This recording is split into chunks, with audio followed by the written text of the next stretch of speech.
Having been kicked out of Buds, Remi returned to life as a corpsman, this time assigned to a Marine infantry unit.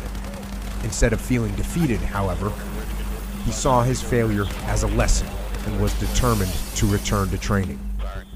Because I had the mental toughness piece already nailed down, I needed to get humility, and I also needed to grow as a man.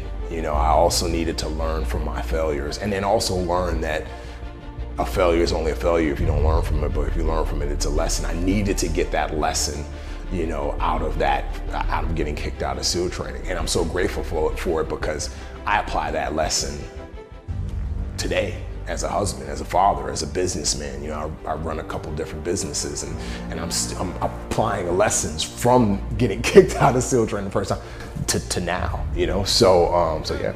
After a year and a half with the Marines, Remi returned to Buds, starting all over again from day one. This time, with the lessons he learned, he graduated and earned his SEAL Trident. There were two feelings. There was one of, I was grateful. Like at that point, it was just like, I was humble and I was grateful. Because I was just like, man, it wasn't like, yeah, I made it, look at me. Me getting kicked out of Buds the first time, dealt with that part of it, right? At this point, it's like, I'm grateful. I'm grateful to be here. That was one feeling I had. The next feeling I had was, I'm ready to get to work. Like making it through Buds is nothing, right? Every SEAL has made it through Buds. Like, it's actually getting to a platoon and doing the work, And so for me, I was just eager. I was just like a caged pit bull, who had been in a cage for like 10 years and not fed, and I'm ready to get out and eat something, right? Like I was just ready to get to work and do the job of a SEAL and not just walk around with a trident on my chest. So that was the feeling that I had. Remi acted as his platoon's medic, utilizing his background as a corpsman as well as doing intelligence gathering. I had a great time in the SEAL teams, but the best part about it for me was the guys, working with the best guys on the planet, legends, and just rolling with them out the door and just being a part of a unit that personifies excellence, and everybody's challenging everybody to be the best and to do the best. I don't think I'll ever have that experience anywhere outside of the SEAL teams, so yeah.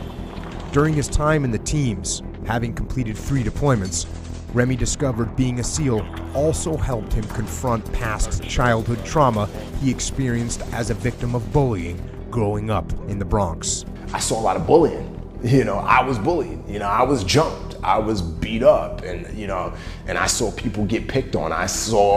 There were times where I would see one person get beat up by 6 people, walking back from school.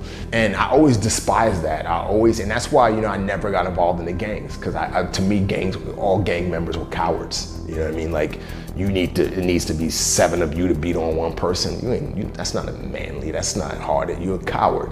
And so I hated bullies. And so another reason why I wanted to be a SEAL is because I wanted to go after bullies. I wanted to go after those people who picked on the weak, who picked on those who can't protect themselves. I wanted to be the one who could knock on their door and just be like, hey, you're talking all that junk on the camera, you're picking on all of these people, you're killing these people, do it to me. Like, here I am, what you got to say now? And so I love that aspect of the job.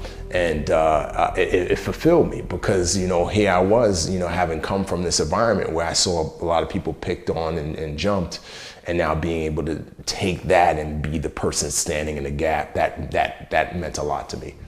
In 2016, now married and a father of 2 young boys, Remi decided it was time to leave the Navy and the demanding life of being a SEAL behind to focus on being a father, something he missed due to his own father passing away when he was young.